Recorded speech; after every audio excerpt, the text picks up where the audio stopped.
Chances are you know someone dealing with credit card debt. Maybe it's you. But what if I told you this problem has gotten so big it's actually starting to change the American dream itself? We need to talk about the credit card debt squeeze. And believe me, it's about way more than just a little overspending. So let's just start with a number that's, well, it's almost hard to wrap your head around. According to the Federal Reserve Bank of New York, the total credit card debt in the U.S. has hit $1.28 trillion. That is trillion with a T. And look, this isn't just some abstract number. It's the foundation of a real crisis happening in homes all across the country. And this isn't some economic theory, it's just reality for millions of people.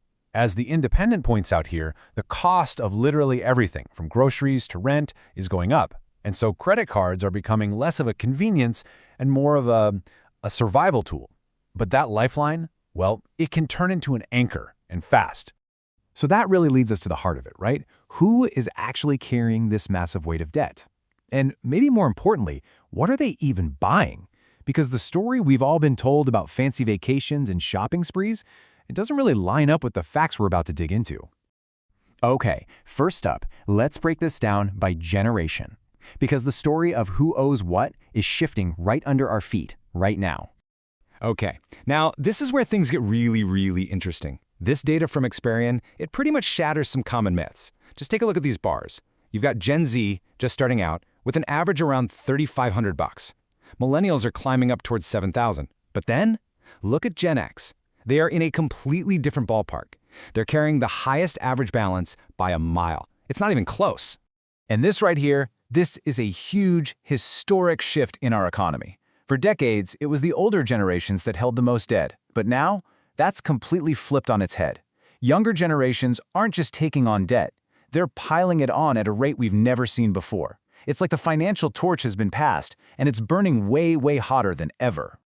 Let's just pause on this number for a second.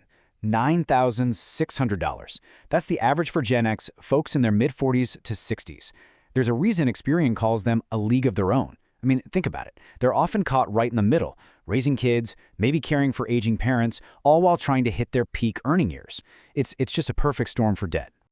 All right, so we know who owes the money. But the next big question is, what are they actually spending it on? You know the stereotype, right? Reckless spending on luxuries.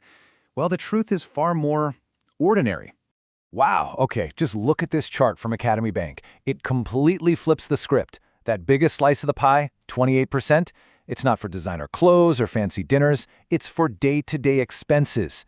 Now add in the next biggest chunks, unexpected costs, car repairs, medical bills, and it becomes crystal clear. This debt isn't about extravagance, it's about existence. Let that sink in for a second.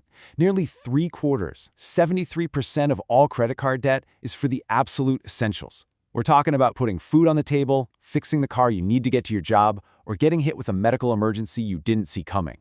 This is what we call survival debt. And the medical debt part of this is especially brutal. The Urban Institute found that nearly a quarter of adults who are forced to put medical bills on a credit card then find they can't even make the minimum payment. It's just a vicious cycle, a debt trap that starts with a health crisis. And we haven't even gotten to the real kicker yet, interest rates. Okay, so now let's talk about the engine that turns a manageable debt into a financial nightmare. Let's talk about interest. Because, borrowing the money is only where the story begins. Right now, the average annual percentage rate, or APR, on credit cards is hovering near a record high of 22%. Now, to put that into perspective, for every $1,000 of debt you're carrying, you're paying an extra $220 a year in interest alone. It's a massive penalty that makes it incredibly hard to ever get ahead.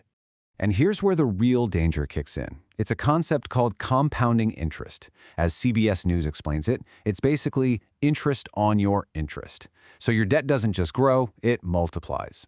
A small balance can literally avalanche into a mountain of debt that just feels impossible to climb out of. So what's the deal? Why are rates so sky high? Well, it's really a mix of things. On one side, you have these big-picture economic forces, like the Federal Reserve's policies and the fact that more people are at risk of not being able to pay. But on the other side, sources point to a deliberate strategy by banks. Credit cards are incredibly profitable, and as experts have noted, these interest rates have a habit of shooting up like a rocket and coming down like a feather. This crisis has become so severe, it's actually sparked a huge national debate about what, if anything, we should do to get it under control. And the central policy question that keeps coming up is this one. Should the government actually step in and put a legal limit, a cap, on how much interest credit card companies are allowed to charge? And, there are really strong arguments on both sides. Proponents of a cap say it could save Americans an estimated $100 billion. That's a staggering amount of money. But the banking industry warns that a cap would force them to tighten their lending, which could mean cutting off access to credit for the very people who might need it the most. And all of this brings us to one final, really profound question. We're all taught that financial freedom is about saving, investing, building wealth for the future. But when millions of Americans are being forced to use high-interest debt just to survive, just to get by day to day, you really have to ask yourself, what does financial freedom even mean in today's world? It's a question we all need to be thinking about.